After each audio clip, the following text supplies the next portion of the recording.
So this is 2003 to 2008 Corolla dome light assembly, and we had the same issue where when you put the switch on door, it was not turning on the lights properly. So in one of the video, a guy showed that these two contacts here, this and this contacts were corroded. So I kind of sanded them nicely. I may sand them down a little bit more. So I took this cheap Dremel vent bit and attached this metal piece. So this did the job of sanding that portion. So I did not take off this mechanism.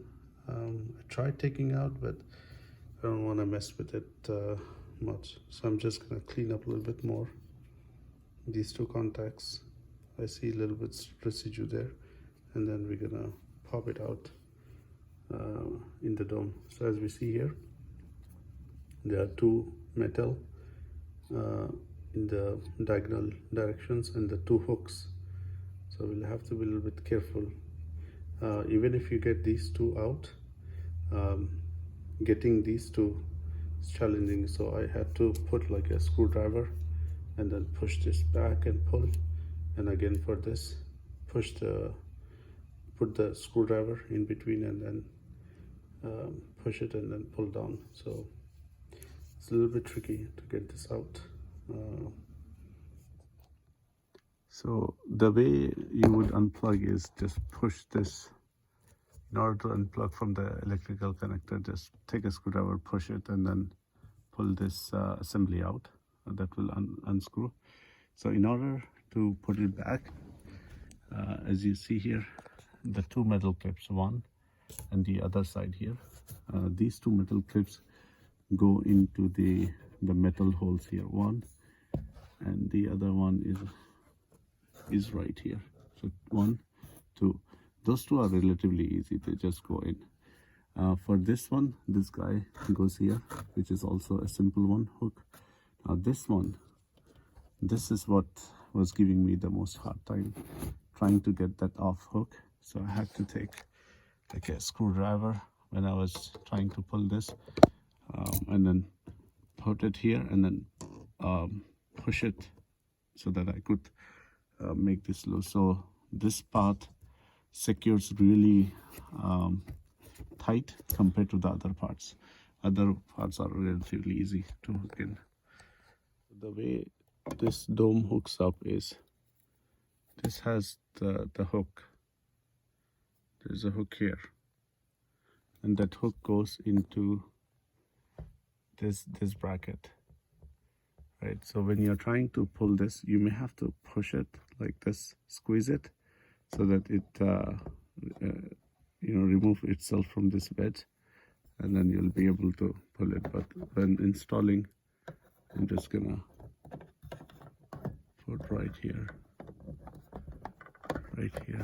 and then just snap back into place. Yeah, with force, just snap it back.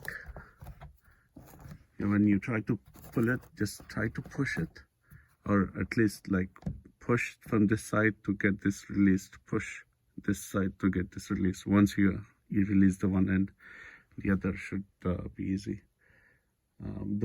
If you try to pull directly down, you may have a little bit hard time. So when you're opening up, just take a screwdriver, push it, and then pull it. Okay. And the door works perfectly fine after the installation. If I have it on, doesn't lag, just turns on. If I have it off, immediately turns off. If I have it on door and I open the door here, open the door and immediately turns back. So this is where the problem was. The door, the switch was not always in contact. So I closed the door and the light should go away. So the I had to take this and then precisely move it back and forth until it made contact, and then I had to leave it around that particular end. So always there was not contact when I put it on the door. The whole door was not making contact, so I have to do this micrometer adjustments for the door switch to work, and we solved that by just buffing off those contacts.